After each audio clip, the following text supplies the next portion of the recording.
Hello everyone and welcome to my channel. आज के इस वीडियो में हम थर्मोडायनेमिक्स पढ़ेंगे जो कि बीएससी थर्ड सेमेस्टर की फर्स्ट यूनिट है।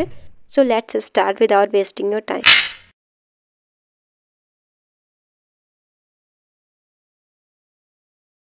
Microscopic properties, the properties which arises from the bulk behavior of matter called microscopic properties।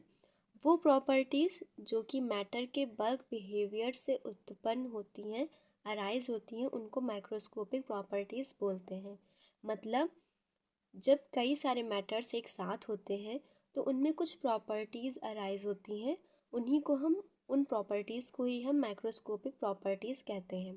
This can further divided into two types. इनको दो प्रकार से बांटा जा सकता है।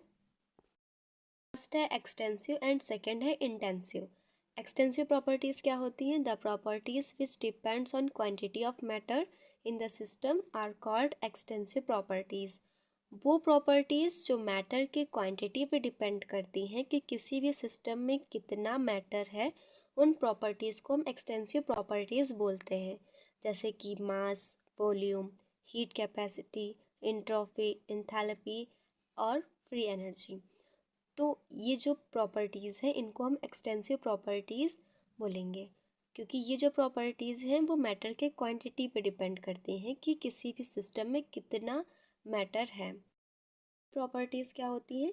The properties which do not depend on the quantity of matter but depend only on nature of matter और called intensive properties.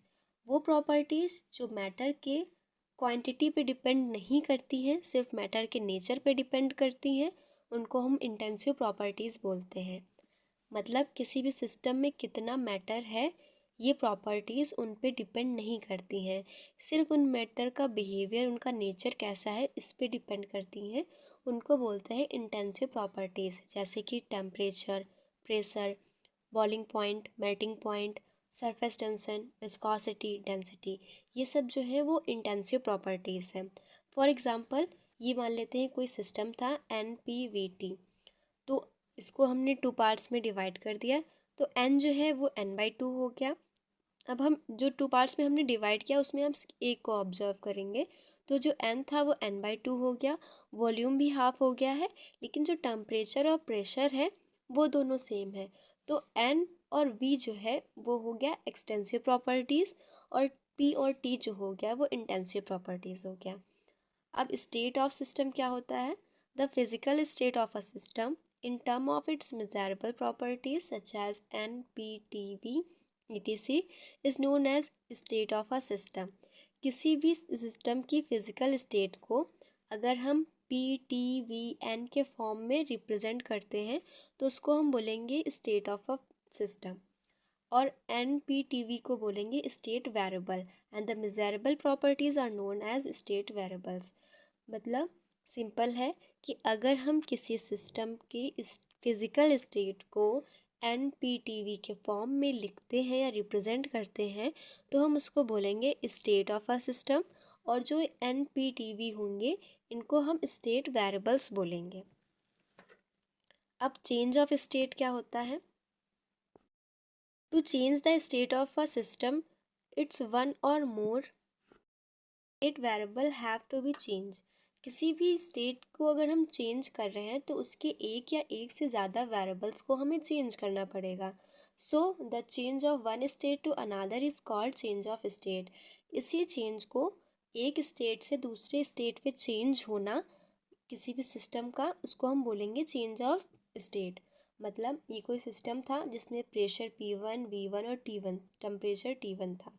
अब उसको हमने दूसरी, इसके जो वेरिएबल्स हैं वो चेंज हो गए, तो ये दूसरे स्टेट में आ गया। यहाँ पे प्रेशर P2, वॉल्यूम V2 और टेम्परेचर T2 है, तो इसी को बोलेंगे चेंज ऑफ स्टेट। अब थर्मोडायनामिक इक्विलिब्रियम क्या होता है?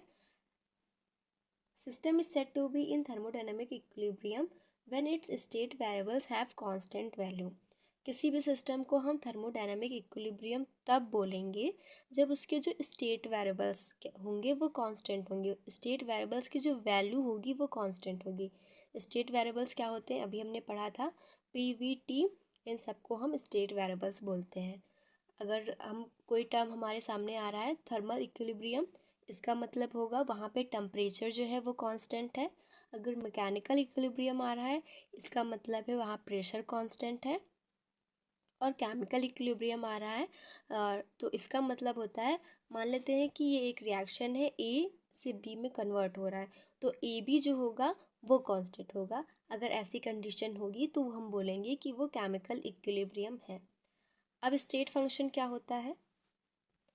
State function, a physical quantity is said to be a state function if its value depends only on the state of the system, not on the path followed to attain the state. वो physical quantity, वो physical quantity को हम state function कहेंगे। किसी भी physical quantity को हम state function तब कहेंगे जब उसकी वैल्यू सिर्फ उसके स्टेट पे डिपेंड करे, उस सिस्टम की स्टेट पे डिपेंड करे। मान लेते हैं कि ये पहली स्टेट थी, ये दूसरी स्टेट थी। तो अगर कोई फिजिकल क्वांटिटी है जो कि सिर्फ स्टेट पे डिपेंड कर रही है, उसको पाथ से उस पर कोई मतलब नहीं है कि ये फर्स्ट स्टेट से सेकेंड स्टेट में किस पाथ से आई है, मतलब किस तरह इसकी स्टेट चेंज हुई है, इस पर डिपेंड ना करे वो फिजिकल क्वांटिटी, तो उसको हम बोलते हैं स्टेट फंक्शन। जैसे एग्जांपल है इंटरनल एनर्जी का, एंथैल्पी का, Gibbs free energy, entropy, temperature, volume, etc।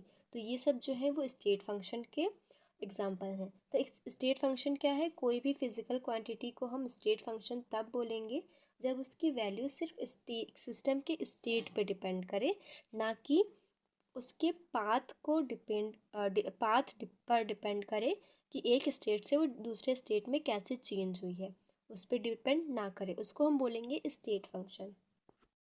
Opposite है path function. Those function which are depend on path followed to reach that state are known as path function. वो functions जो कि path पे depend करें कि किस तरह एक स्टेट से दूसरे स्टेट पे पहुंचा है, उस पाथ पर डिपेंड करे, उस फंक्शन को हम पाथ फंक्शन बोलेंगे। जैसे कि वर्क और हीट, ये जो है वो पाथ फंक्शन के एग्जाम्पल हैं। सो ये थे कुछ बेसिक से टर्म्स थर्मोडायनेमिक्स के। अगर वीडियो हेल्पफुल थी then don't forget to subscribe my channel. मिलते हैं नेक्स्ट वीडियो में।